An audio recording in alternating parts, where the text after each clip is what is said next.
अस्सलाम वालेकुम ख़वातीन और हज़रात and welcome back to another episode of Samaa money. मैं हूं गज़ाल अहमद और मैं आपके लिए लाया हूं डेली की आपकी economic updates. Since the last time we met काफ़ी ज़्यादा एडवांसमेंट और डेवलपमेंट्स हो चुकी हैं, नई गवर्नमेंट आ चुकी है, नए कैबिनेट जो है वो ऑफिशियली अनाउंस हो चुकी है। पहले जो एक स्टेज था ना अनसर्टेनिटी का, जिसमें हमें पता नहीं होता था आगे होने क्या वाला है, उससे तो हम फाइनली अब आगे गुजर चुके हैं। इसी बारे में और ज़्यादा डिस्कशंस के लिए हमारे साथ मौजूद हैं well round economist mister Khurram Shahzad. अस्सलाम वालेकुम खुर्रम साहब, क्या हाल चाल है? जी वालेकुम सलाम। Thank you for having me.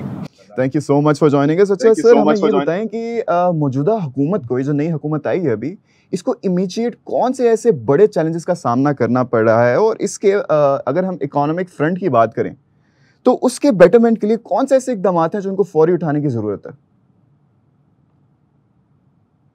देखिए गज़ाल, इसमें 4 से 5 जी चैलेंजेस हैं जिस पे जो है काम करना पड़ेगा। उसमें जो सबसे पहला चैलेंज है वो है कर्जे। कर्जे जो है हमारे पास अंदरूनी हो बैरूनी हो, ये काफी ज्यादा है इस वक्त। और हमने जो खासकर बैरूनी कर्जों की अदायगी करनी है, आपको पता है वो डॉलर्स में करनी पड़ती है। डॉलर्स हमारे पास बहुत कम है और जो है आगे जाते हुए डॉलर्स नजर भी नहीं आ रहे कि कहाँ से जनरेट होंगे बहुत आसानी से, बहुत शॉर्ट टर्म में।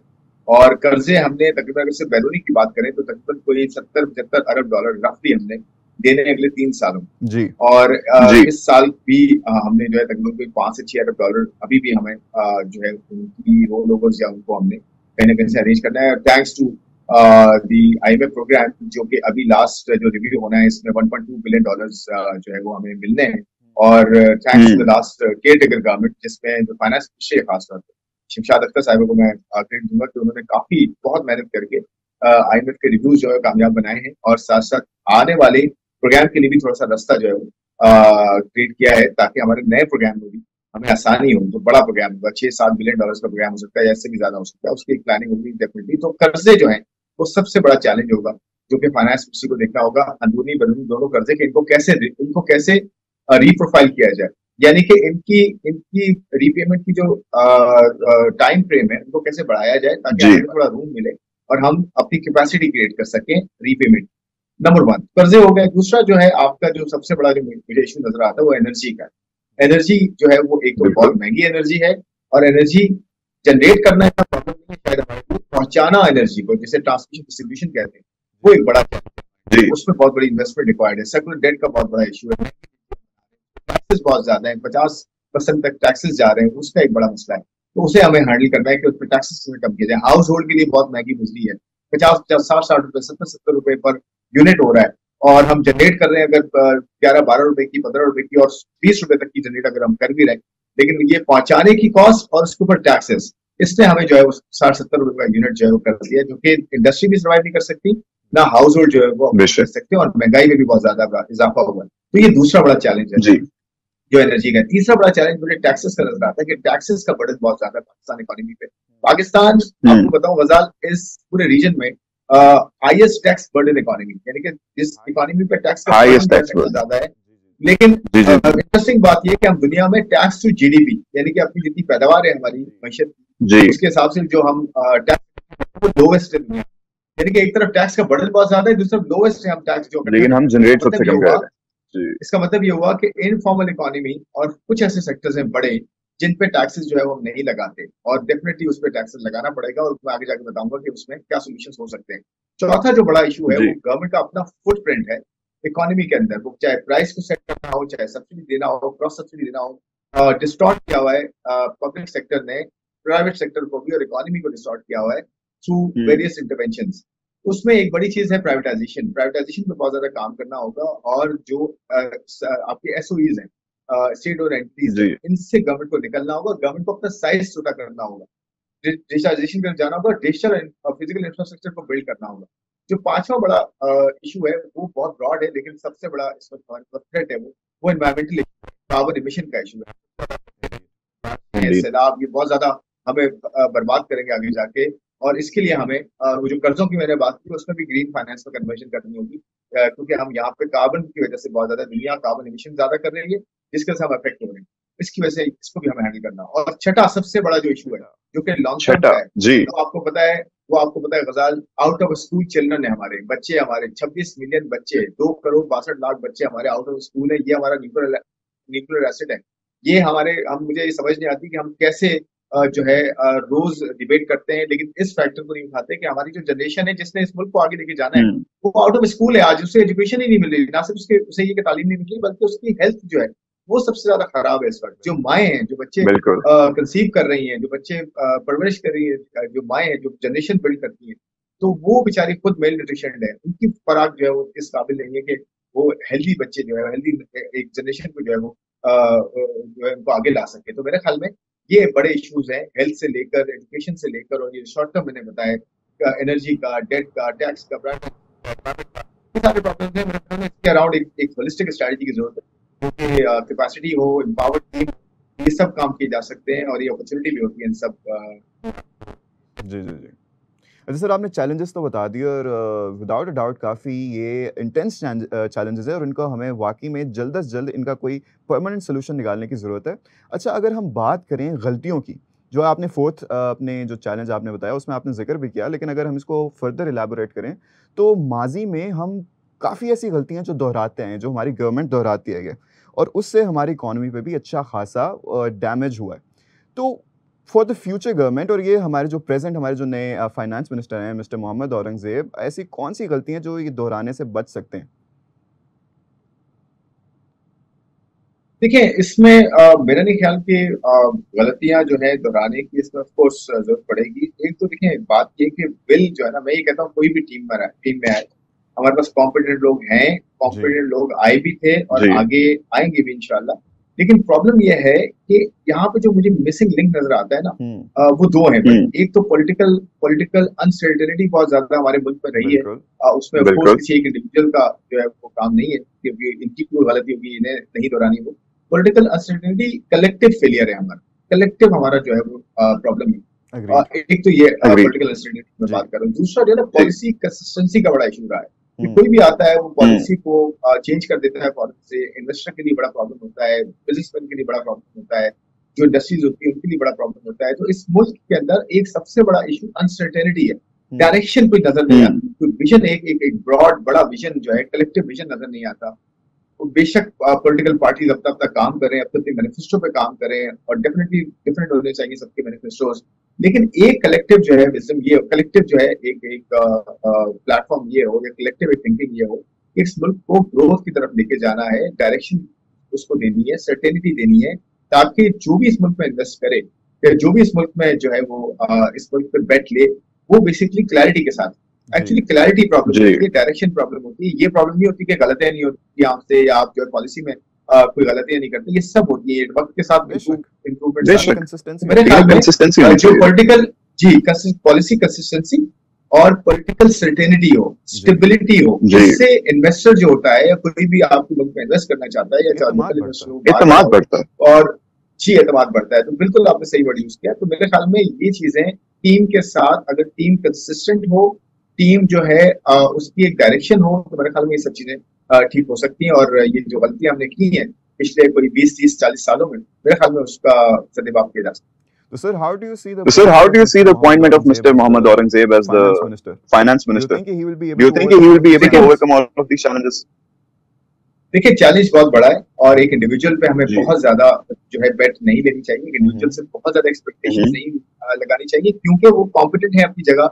कोई भी इंडिविजुअल को अपॉइंट किया जाता है, उसे डेफिनेटली कोई किसी बेसिस पे किया जाता है, और इस तरह की अपॉइंटमेंट जहाँ पे टेक्निकली स्ट्रॉन्ग लोग होने चाहिए, जैसे फाइनेंस मिनिस्ट्री है, प्लानिंग कमीशन है, प्राइवेटाइजेशन है, बोर्ड ऑफ इन्वेस्टमेंट है, SIFC है, या फिर रेगुलेटरी एनवायरमेंट हमारा है, इन सारी जगहों पे प्रोफेशनल्स एम्पावर्ड लोग होने चाहिए, और उनका एक बैकग्राउंड हो, और टेक्निकली स्ट्रॉन्ग हो, और डील करना जानते हो। सबसे बड़ी बात क्या है, देखिए फाइनेंस मिनिस्ट्री में खासतौर पे एक विजन, एक स्ट्रैटेजी और कैपेसिटी, ये तीन चीजें बड़ी इंपॉर्टेंट है, जो कि फाइनेंस मिनिस्ट्री में होनी चाहिए, और ये सारी मिनिस्ट्रीज में होनी चाहिए। और ये भी सवाल मेरे ख्याल में नहीं होना चाहिए कि इंडिविजुअल कौन है जो फाइनेंस मिनिस्ट्री रन करेगा। एक्चुअली वो इंडिविजुअल करेगा क्या, उससे क्या एक्सपेक्टेशंस होनी चाहिए, और आउटकम्स क्या हमें रिक्वायर्ड है फाइनेंस मिनिस्ट्री से। फाइनेंस मिनिस्ट्री का एक मैंडेट है, पूरे मुल्क को नहीं चला सकते। प्लानिंग कमीशन अपना रोल करे, प्राइवेटाइजेशन अपना रोल प्ले करे, SCCP अपना रोल करे, स्टेट बैंक अपना रोल प्ले करे, हर कोई अपनी कैपेसिटी में अपना रोल प्ले करेगा ना, अपने इंस्टीट्यूशनल कैपेसिटी में। आप देखेंगे कलेक्टिवली उसका एक इम्पैक्ट आता है, और वो मुल्क आगे बढ़ता है, इकोनॉमी आगे बढ़ती है, सोसाइटी बेहतर होती है और फ्लरिश करती है। तो मेरे ख्याल में एक इंडिविजुअल कॉम्पिटेंट है, वो आके काम कर सकता है, उसको अंडरस्टैंडिंग है, ये अच्छी बात है, और उसको ग्लोबल एक्सपोजर है, लोकल एक्सपोजर है, ये अंडरस्टैंडिंग है इंडस्ट्रीज कैसे काम करती है, उसको ये पता है कि प्रॉब्लम्स क्या है। जैसे मैंने 4 प्रॉब्लम्स शुरू में आइडेंटिफाई किया, उनको बड़ी अच्छी तरह से पता है उनको साहब को कि ये प्रॉब्लम्स है, इससे इसके अलावा भी उनकी एक स्ट्रैटेजी कुछ हो सकती है। हमारा जो एक एक्सपीरियंस, वेल्थ ऑफ एक्सपीरियंस है, मेरे ख्याल में ये सारे इंडिविजुअल्स हमारे बड़े इंपॉर्टेंट है, कॉम्पिटेंट है।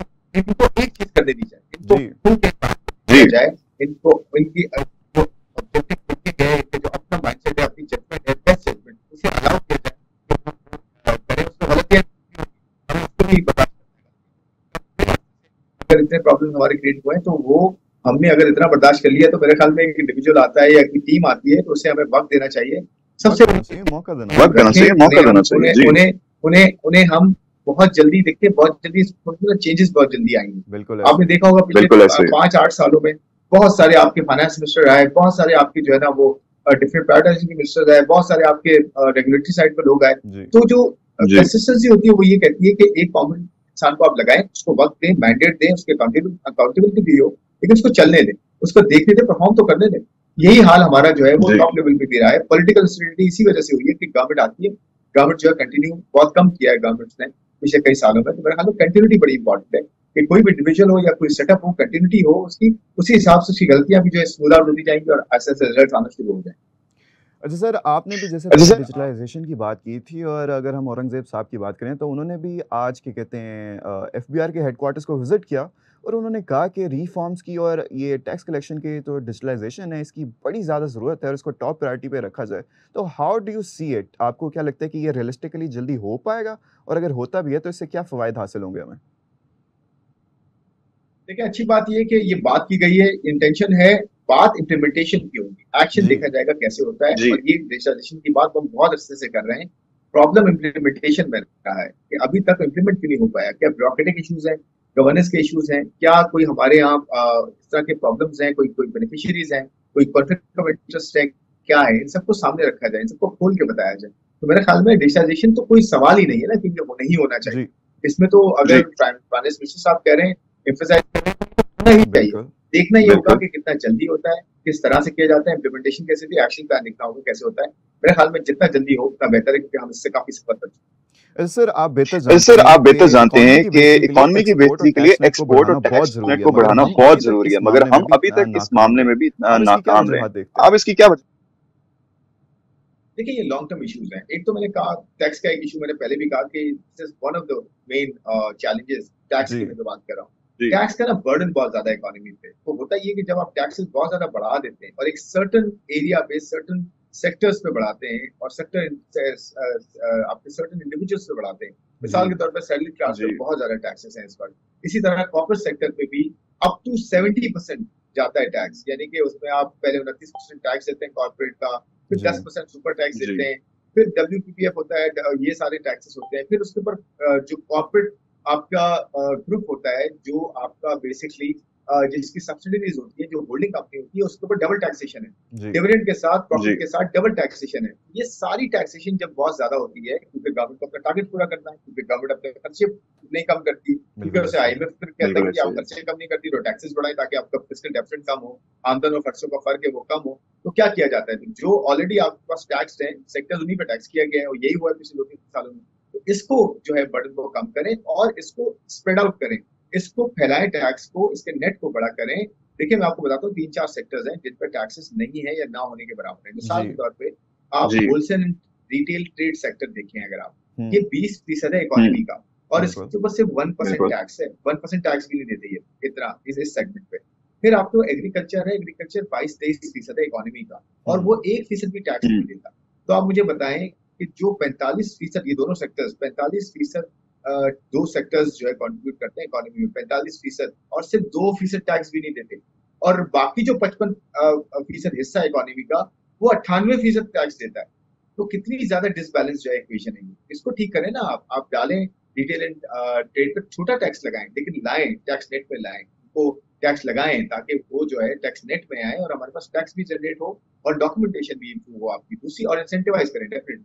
और दूसरा एग्रीकल्चर सेक्टर पे टैक्स को कलेक्ट करें, सही से कलेक्ट करें। जी एग्रीकल्चर इनकम जो है वो प्रोविंशियल सब्जेक्ट है, तो प्रोविंशियल सब्जेक्ट को क्यों नहीं हर कोई अपना प्रोविंस जो अपनी जगह टैक्स इकट्ठा करता। आप बताएं शहर लोकल जो आपकी डिवोल्यूशन ऑफ पावर्स है वो लोकल लेवल पे आई नहीं है, क्यों नहीं प्रोविंसेस जो है उसे devolution of power local level पे करते हैं जिसमें सही सर्विस डिलीवरी होगी, आम आदमी को सही जी जो है उसको जो है वो सर्विस मिलती है पब्लिक सेक्टर से। और साथ साथ टैक्स भी इकट्ठा करें, आप अपना टैक्स खुद इकट्ठा करें, कराची, लाहौर, इस्लामाबाद, बड़े शहर सारे अपना टैक्स खुद इकट्ठा करें, प्रॉपर्टी टैक्स अपना इकट्ठा करें, म्यूनिसिपैलिटी का टैक्स इकट्ठा करें, उस पर भी सर्विसेज भी दें। तो ये जो लोकलाइज आपका सिस्टम है ना, यही नहीं है आपका, इस पर एग्जिस्ट ही नहीं करता।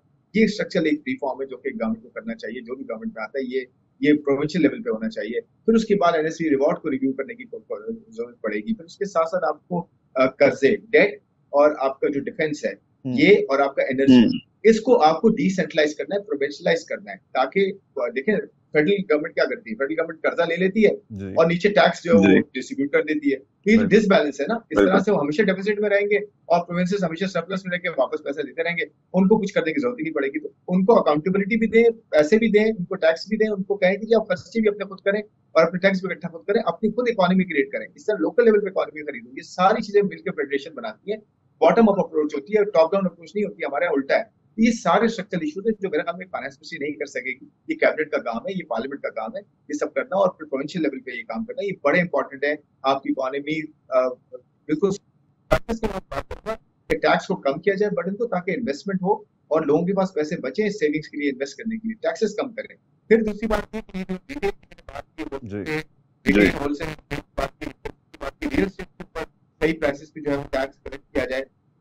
प्रोफेशनल सर्विसेज हैं उस पर टैक्सेस को थोड़ा थोड़ा लगाया जाए, डॉक्टर है, आर्किटेक्ट है, ब्यूटिशियन है, ये सारे हैं, इन सब पे ऐसे आहिस्ता आहिस्ता आपकी डॉक्यूमेंटेशन और कम टैक्स लगाएं ताकि उनको फील भी ज्यादा ना हो और इंसेंटिवाइज करें, तो उनको आने दें, बैंकिंग सेक्टर में आने दें, बैंक्स में आने दें। एक आम आदमी को बैंक अकाउंट खोलना आज बहुत मुश्किल है, उन्हें बैंक अकाउंट खोलने दें, सिस्टम में तो आने दें, फिर उसके बाद डिजिटाइजेशन भी होगी, सब कुछ होगा और आपके यहाँ देखिएगा आप सिस्टम ओवरऑल बड़ा आसान हो जाएगा। Indeed, sir, you've raised very valid points, लेकिन थोड़ा कम है and we have a lot more topics to discuss, तो हम आगे बढ़ते हैं। जैसे कि आपने बात की कर्जों की, तो हम जानते हैं कि अभी हमें लास्ट इंस्टॉलमेंट जो है हमारे करंट प्रोग्राम की वो तो मिलने ही वाली है, लेकिन साथ ही साथ मिस्टर औरंगजेब ने ये कहा है कि हमें पाकिस्तान की तारीख का सबसे बड़ा और तवील अरसे के लिए चलने वाले प्रोग्राम की ज़रूरत है। तो आप ऐसे प्रोग्राम के क्या इम्कानात देखते हैं हासिल करने के लिए, और आपको क्या लगता है कि इसकी आम आवाम पर कितने और वॉइस असरात होंगे, कितना और बर्डन आएगा? रिलीफ नहीं मिलेगा आपको और आपकी इन्फ्लेशन बहुत ज्यादा नीचे नहीं आएगी। इन्फ्लेशन जो है वो कंटिन्यू करेगी, महंगाई में जो है वो कमी बहुत ज्यादा एक्सपेक्टेड नहीं है, क्योंकि गैस प्राइसेस मजीद बढ़ानी है, इलेक्ट्रिसिटी प्राइसेस भी बढ़ सकती है, टैक्सेस में भी इजाफा हो सकता है और बहुत सारे और इश्यूज होंगे। लेकिन इसका हल क्या है? ये होना नहीं चाहिए एक्चुअली। देखें, अगर इलेक्ट्रिसिटी प्राइसेस बढ़ाते रहेंगे, गैस के प्राइसेस बढ़ाते रहेंगे और पीछे चोरी चकारियां और लॉसेस कम नहीं करेंगे, जैसे मैंने पहले कहा कि एनर्जी जो है शॉर्ट टर्म जो बड़े चैलेंजेस, उसमें एनर्जी एक बहुत बड़ा चैलेंज है। उसमें यही मैंने कहा था, ट्रांसमिशन डिस्ट्रीब्यूशन की जो मैंने बात की थी, इसके अंदर इन्वेस्टमेंट की जरूरत है, पब्लिक प्राइवेट पार्टनरशिप की जरूरत है, इसमें पूरा ओवरहॉलिंग की जरूरत है। सड़ चुका है आपका टीएनडी का सिस्टम, तो वो जब तक ठीक नहीं होगा तो आप बिजली बनाने की कॉस्ट, पहुंचाने की कॉस्ट, इनमें जमीन आसमान का फर्क रहेगा, तो कभी भी आपको रिलीफ नहीं मिलेगा और इन्फ्लेशन में इजाफा होता रहेगा। आईएमएफ आपसे कहता रहेगा बिजली की कीमतें बढ़ाएं, बिजली की कीमतें बढ़ाएं, आप सब्सिडी ना दें, और आप कीमतें बढ़ाएं, कीमतें बढ़ाएं इसलिए कि क्योंकि आप बना रहे हैं उससे कम में बेच रहे हैं, तो कम में क्यों बेच रहे हैं? मार्केट प्राइस से बेचे आप, या तो अपनी कॉस्ट कम करें। तो हमारी कॉस्ट ज्यादा है, तो हमारा इशू है ना ये कि हम टीएनडी लॉसेस को कम करें, जनरेशन कॉस्ट को हम रैशनलाइज करें, ऑल्टरनेट्स पे जाएं। अपनी जो मार्केट है, होलसेल मार्केट के अंदर आज गवर्नमेंट ही बाय करती है, गवर्नमेंट ही सेल करती है बिजली को, एक गवर्नमेंट खुद ही सिंगल बायर, सिंगल सेलर है। तो भाई आप गवर्नमेंट निकले ना, अपना फुटप्रिंट निकाले, इसको मार्केट करे, होलसेल मार्केट क्रिएट करे, रिटेल मार्केट क्रिएट करे और इसमें प्लेयर्स को लेकर आए और मार्केट ड्रिवन प्राइसेस हो, कंज्यूमर को प्राइस कम मिले, कंपटीशन क्रिएट करे। तो गवर्नमेंट को ये काम करना पड़ेगा, ना सिर्फ एनर्जी में बल्कि क्रॉस इकोनॉमी करना पड़ेगा, लेकिन एनर्जी इस वक्त प्राइमरी है। मेरे कहने का मतलब ये है कि जब आप एनर्जी कॉस्ट को, जो एनर्जी सेक्टर को आप रिफॉर्म करेंगे, तो आपको प्राइस बिजली की, गैस की, इन सबकी बढ़ाने की जरूरत नहीं पड़ेगी अनटिल पीछे से प्राइस ना बढ़ जाए। अपना जो गवर्नमेंट का अपना जो इनएफिशिएंसी है ना, वो सब्सिडी के फॉर्म में गवर्नमेंट कन्वर्ट कर देती है और गवर्नमेंट कहती है जी सब्सिडी ले लो, मुझे मेरी एफिशिएंसी के बारे में मत पूछो। तो ये हमें करना पड़ेगा, ये पेन पॉइंट है, यहाँ पे आपको जो है वो पेन लेना पड़ेगा। तो अपने खर्चे कम करने हैं गवर्नमेंट को, अपनी एनर्जी के कॉस्ट को जो है वो रैशनलाइज करना है, देखना है एनर्जी को ठीक कैसे किया जाए और इससे निकलना है, ताकि प्राइवेट सेक्टर को मौका मिले एनर्जी सेक्टर में आके इन्वेस्ट करने का और उन्हें इस पूरे इसको मार्केट बेस्ड किया जाए। सेकेंडली, आपके पास जो है फिस्कल डेफिसिट बहुत बड़ा है, इसमें जी टैक्सेस को सही जगह लगाएं और फॉर्मल सेक्टर्स पे टैक्सेस को कम करें और अपने खर्चों को कम करें। आज 600 अरब रुपए चाहिए फेडरल गवर्नमेंट को अपने आप को रन करने के लिए। खाली भाई क्यों चाहिए 600 अरब रुपया? क्यों नहीं कम कर सकते हम इसको? क्यों नहीं 300 अरब या 200 रुपए ला सकते हैं? क्यों हमने इतने बड़े बड़े महलात बनाए हुए? क्यों हमने इतनी बड़ी बड़ी जो है वो अपने हाउसेस बनाए हुए और उनको हम इतने बड़े बड़े खर्चे चलाते हैं? क्यों नहीं कम कर बिल्कुल सही सकते? आज बात है। तो बिल्कुल सही बात है। तो मैसिव कट डाउन होना चाहिए आपकी बजटरी जो है बोरिंग है उस पे, और यहाँ पे जो है आपके खर्चों पे। तो आप देखेंगे फिस्कल आपका आहिस्ता आहिस्ता रेशनलाइज होना शुरू हो। ये फाइनेंस मिनिस्ट्री का चैलेंज होगा, ये रेशनलाइज होना शुरू होगा, गवर्नमेंट का साइज कम होगा और आपकी एनर्जी कॉस्ट जो है वो बेहतर होगी अगर एनर्जी में रिफॉर्म्स किए जाए, एनर्जी सेक्टर को ओपन किया जाए। मेरे ख्याल में इन दो चीजों से आपकी महंगाई में आहिस्ता आहिस्ता कमी होगी आगे। अच्छा सर, आपने बात की खर्चे कम करने की, तो इससे एक और मेरा सवाल उठता है कि खर्चे तो हम क्यों नहीं कम कर पा रहे, वो तो एक सवाल है ही है। इसके साथ साथ मेरा सवाल ये बनता है कि क्यों नहीं हम उन सेक्टर्स को, उन इदारों को प्राइवेटाइज कर पा रहे जो कि इतने तवील अरसे से इतने ज़्यादा खसारे का शिकार हैं? क्या इसमें, और अगर वो प्राइवेटाइज हो जाते हैं तो उससे क्या अनएम्प्लॉयमेंट में इजाफा होगा? इसका आप प्राइवेटाइजेशन में रुकावटें आ क्या रही हैं? मेरा बेसिक सवाल तो ये है, और उसके बाद उसके सारे। देखें, 8 जो है ना, 8 या 7 8 या 9 तकरीबन प्राइवेटाइजेशन ट्रांजेक्शन हुई हैं पिछले 2013 से 14 से लेकर 2023 तक। और उसमें पहले तो कैपिटल मार्केट्स की ट्रांजेक्शन हुई थी 4, फिर एक जो है वो स्ट्रेटेजिक सेल ऑफ थी, फिर एक 3 और स्ट्रेटेजिक सेल ऑफ हुई है, छोटी हुई है लेकिन हुई है। और इसमें बहुत सारा काम हो सकता था। देखिए, इसमें सबसे इम्पोर्टेंट चीज है गजाल, पॉलिटिकल विल। जब चीज पॉलिटिकल जो है वो आपकी उसमें जाती है ना, सर्कल्स, जब कैबिनेट में जाती है तो वहां ना पॉलिटिकल जो है ना वो कंसिडरेशन आ जाती है कि पाकिस्तान स्टील मिल अगर हमें खत्म करनी है, बंद करना है, बेचनी है, या इसको जो है वो और इसके साथ स्ट्रक्चरिंग करनी है, तो उसमें फिर आपको आपस में कोलिशंस जो होती हैं उसमें फिर कंसिडरेशन आती है कि जी ये पार्टी जो है ये नहीं चाहती, ये सोशलिस्ट पार्टी, हम कैपिटलिस्ट है, तो चले जी इनकी बात मान लेते हैं, और ये जमीन इनके पास है और हमारे पास जो है इसके ऑपरेशन है, तो जमीन ये पहले डिसाइड करें। तो ये ना, ये प्रॉब्लम ये है कि पॉलिटिकल विल आती है और जो भी गवर्नमेंट पावर में होती है वो दूसरी पार्टी का ख्याल इसलिए कर लेती है क्योंकि उसने कोलिशन उसके साथ आगे बढ़ना होता है। तो जहाँ पॉलिटिकल कंसिडरेशन आ जाती है वहाँ ये, और फिर दूसरी बात ये, इदारों में लेबर यूनियंस हैं, पॉलिटिकल इनका इंटरेस्ट बहुत ज्यादा है, पार्टीज के अपने बहुत रिप्रेजेंटेटिव्स हैं। तो ये बड़े जो है ना पेनफुल पॉइंट्स है, लेकिन ये इसी पे तो कॉल लेनी है आपने। इसी यही तो पेनफुल जो है वो आपकी कॉल्स हैं जो गवर्नमेंट को लेनी चाहिए, आम आदमी पे नहीं डालनी, क्योंकि वो कहते हैं ना जी पेनफुल डिसीजंस होंगे और आम आदमी के लिए बड़ा मसला होगा। भाई आम आदमी के लिए क्यों मसला होगा? आप अपने खर्चे कम करें, प्राइवेटाइज करें, चीजों को सीधा करें, तो आम आदमी पे इम्पैक्ट भी नहीं आएगा बल्कि उसको फायदा होगा आने वाले दिनों में। मेरे ख्याल में ये जो प्राइवेटाइजेशन है ये बहुत सही से हो सकती है, इसमें कंसेंसस क्रिएट करने की जरूरत है। जो भी पार्टी उसमें आती है पावर में, उससे ये चाहिए कि वो जो है इसको प्रायोरिटाइज करे। तो मेरे ख्याल में ये प्रायोरिटी होगी ना, 1 खरब रुपए का लॉस जो साल का है ना वो आपका बच सकता है, और वो सीधा सीधा आपके जो है वो स्कूल बन सकते हैं, हेल्थ केयर बन सकता है, उससे फूड क्वालिटी मिल सकती है, ट्रांसपोर्ट हो सकती है, बड़े बड़े ट्रांसपोर्ट प्रोजेक्ट्स बन सकते हैं, आम आदमी को जो है ट्रांसपोर्टेशन में फायदा हो सकता है, उसको ऑयल, ये जो पेट्रोलियम प्राइसेस बढ़ती हैं और इसका इम्पैक्ट पड़ता है वो भी नहीं होगा, क्योंकि अगर ट्रांसपोर्ट मास ट्रांसपोर्ट चल रही होगी तो उसको फर्क नहीं पड़ेगा, वो अपनी गाड़ी छोड़ के बस में जाएगा, तो गाड़ी की इंपोर्ट कम हो सकती है। कितने फायदे हो सकते हैं आप सोचिए। तो गवर्नमेंट काउंटलेस फायदा हासिल हो सकता है। एब्सोल्युटली। तो मेरे ख्याल में इसमें कोई दो राय नहीं है कि प्राइवेटाइजेशन को आप प्रायोरिटी में रखना ताकि आपके लॉसेस कम। तो एनर्जी का 1 ट्रिलियन का लॉस, प्राइवेटाइजेशन का 1 ट्रिलियन का लॉस, पेंशन की आप रिफॉर्म्स करें, आईएमएफ आपसे कहेगा पेंशन की रिफॉर्म्स भी करें, उसे कंट्रीब्यूटरी बनाएं।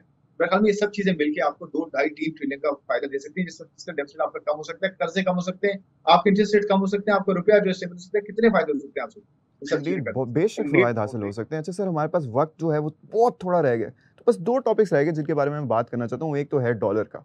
अब देखते हैं हम कि आज भी डॉलर कोई, if I am not wrong, 29 पैसे सस्ता हुआ है। तो आप आने वाले दिनों में डॉलर के क्या सिचुएशन देखते हैं? Do you think it's gonna go down even further?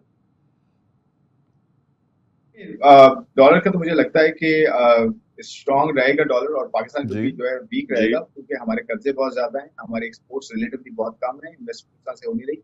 मुझे शॉर्ट टर्म में रुपया वीक लगता है और डॉलर स्ट्रॉन्ग लगता है। अनटिल अनलेस हमारे पास एक्सपोर्ट्स बढ़ जाए, हमारे पास इन्वेस्टमेंट आ जाए, वो उस वक्त तक नहीं आएगी जब तक इकोसिस्टम आपका बेहतर नहीं होगा, पूरा एनवायरमेंट आपका बेहतर नहीं होगा, आपके यहाँ पॉलिसी कंसिस्टेंसी नहीं होगी, आपके यहाँ पॉलिटिकल सर्टेनिटी नहीं होगी, आपके स्टेबिलिटी प्रॉपर नहीं आएगी, आपके एक आपका डायरेक्शन नहीं होगी, आपका विजन नहीं होगा। उस वक्त तक मुझे लगता है कि रुपया जो है कमजोर रहेगा, थोड़ा ग्रेजुअली जो है कमजोर चलता रहेगा, लेकिन मुझे लगता है कमजोर रहेगा।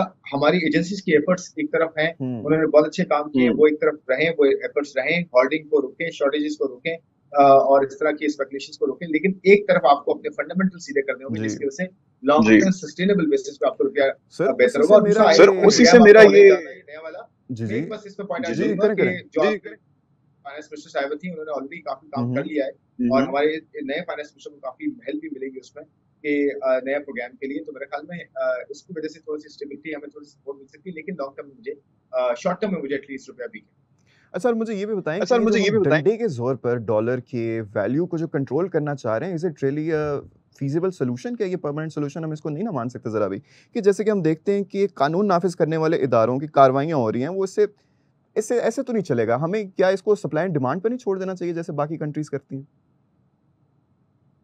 मैंने पहले ही अर्ज कर दिया ये चीज कि जो एजेंसीज का काम था वो उन्होंने किया, अच्छी तरीके से किया और वो सही कर दिया जी और इसे कंटिन्यू होना चाहिए, लेकिन ये हल नहीं है। उसकी वजह ये है कि फंडामेंटल्स आपके प्रॉब्लम्स हैं। मैंने कहा ना, पॉलिटिकल सर्टेनिटी हो, एक बिल्कुल डायरेक्शन हो, बिल्कुल स्ट्रैटेजी हो, क्लैरिटी हो, और आपके यहाँ जो है पॉलिसी में वो चीज कन्वर्ट होती हुई नजर आ रही हो, और कंसिस्टेंसी बड़ी इंपॉर्टेंट है, कंटिन्यूटी बड़ी इंपॉर्टेंट है। ये सब बिजनेसेस देखेंगे, इन्वेस्टर्स देखेंगे तो वो खुद आएंगे आपके पास। आपका 24 करोड़ लोगों का कंट्री कोई छोटा कंट्री नहीं है, आपको इसको वैल्यूबल बनाना है, आपके पास पोटेंशियल है, सब कुछ है। आपको मैनेजमेंट, हमारे मैनेजमेंट और गवर्नेंस का प्रॉब्लम है। अगर जी मैनेजमेंट और गवर्नेंस सीधी हो जाए, आप यकीन करें हमारा पोटेंशियल बहुत है और हम बहुत ज्यादा जो है वो फायदे हासिल कर सकते हैं। तो मेरे ख्याल में उस वजह से हमारा रुपया बेहतर हो सकता है। अदरवाइज हमें फंडामेंटल जब तक हमें ठीक नहीं होंगे, इस तरह से करने से मेरे ख्याल में हल नहीं होगा, और IMF को भी ये प्रॉब्लम होगा और हमारे प्रोग्राम में मसले हो सकते हैं। मेरे ख्याल में जबरदस्ती रोकने का फायदा नहीं है। ये एक नेशनल मार्केट डिमांड सप्लाई पे हो, हाँ स्पेकुलेशन ना हो, लेकिन डिमांड सप्लाई ड्रिवन हो ज्यादा। इंडीड जब तक हमारे फंडामेंटल सही नहीं होंगे, हमारे मसाइल परमानेंटली हल नहीं हो पाएंगे। अच्छा सर, जाते जाते अब आखिरी अवाम की तरफ से एक सवाल है कि आप उनके लिए क्या कहना चाहेंगे कि वो इस बढ़ती महंगाई में किन चीज़ों का ख्याल रखें, किन चीज़ों से परहेज करें, क्या करें, वो मुकाबला कैसे करें महंगाई का? सबसे पहली बात ये कि जो अपनी डिस्क्रिशनरी स्पेंडिंग है वो तो ऑफ कोर्स बहुत कम होती है। कि आपके यहाँ जो बेसिक्स आपके होते हैं, खाने पीने की अशिया हैं, बिजली की कीमतें हैं, प्लस आपकी पेट्रोल की कीमतें हैं, उसके साथ फिर एजुकेशन है बच्चों की, हेल्थ है बच्चों की, फैमिलीज की। तो मेरे ख्याल में मुश्किल बहुत है, बहुत ज़्यादा टफ है। और सेविंग्स ज़्यादा करें अगर हो सकती है। वैसे तो सेविंग बहुत मुश्किल है। हमारे यहाँ प्रॉब्लम इन्फ्लेशन बहुत बढ़ गई है, अनएम्प्लॉयमेंट इसलिए बढ़ रही है कि ग्रोथ बहुत कम है, इस पर बहुत काम करना होगा। और अनएम्प्लॉयमेंट बढ़ती है तो डेफिनेटली आपके यहाँ पे जो है वो डबल इम्पैक्ट पड़ता है कि एक तरफ जी महंगाई बढ़ गई, दूसरी तरफ आपके पास जॉब भी नहीं। तो इस सूरत में आपको सर्वाइव करना पड़ेगा। आप कोशिश करें, कुछ नए स्किल्स सीखें, कुछ नई चीज सीखें। ग्लोबल मार्केट, इंटरनेट आपके पास है, आप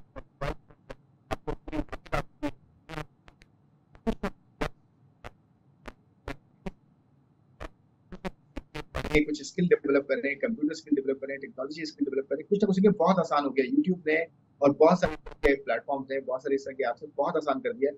तो सीखें अपनी सेकंड अर्निंग्स, या अपना कोई अदर इनकम क्रिएट करें और उसको इन्वेस्ट करें। आए कहीं कहीं कारोबार में, या कहीं कहीं कुछ इन्वेस्ट करें, मार्केट में इन्वेस्ट करें, म्यूचुअल फंड में करें, कहीं भी इन्वेस्ट करें, करें जरूर इन्वेस्ट करें, नया स्किल सीखें, नए मार्केट्स को क्रिएट करें, अपना इनकम क्रिएट करें। इसी तरह से सर्वाइवल होगा और इसी तरह से ग्रोथ भी हो सकती है। ये हमेशा करना चाहिए, कोई आज नहीं, आज के लालाते फिर करना चाहिए, हमेशा करना चाहिए। हमेशा इससे फायदा होता है, और आपकी पर्सनल ग्रोथ भी होती है, वेल्थ भी आपकी बढ़ती है, और आप प्रॉस्पेरिटी करना चाहते हैं। चलो thank you so much Guram चलो साहब कि थैंक यू आज सो आपने मच हमें गुरम अपना साहब कि आज कीमती आपने वक्त हमें दिया। अपना बहुत बहुत कीमती अच्छा वक्त लगा दिया। बहुत आपसे बहुत अच्छा ये लगा आपसे गुफ्तगू ये करके, और मैं गुफ्तगू। उम्मीद करता हूँ कि आपने जो कहा अभी वो इन सब के पल्ले भी पड़ जाए, और वो एक्चुअली स्किल डेवलपमेंट पे अपना फोकस डाल दें।